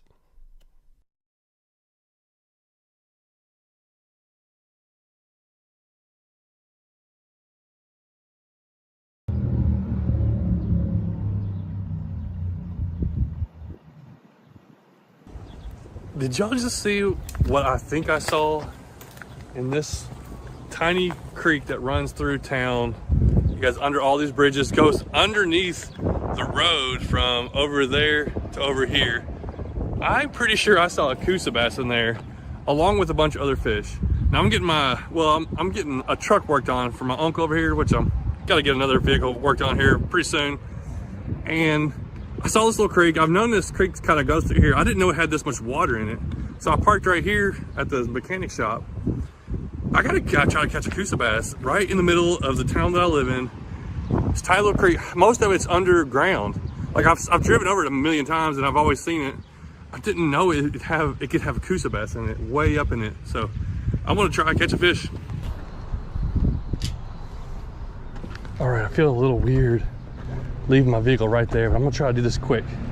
It's a little windy too, so hopefully this audio is good. But what I had at the start of this, I walked right over here to look at the stream and I saw little chubs immediately. I think I saw a Coosa bass in here. Then I went and looked at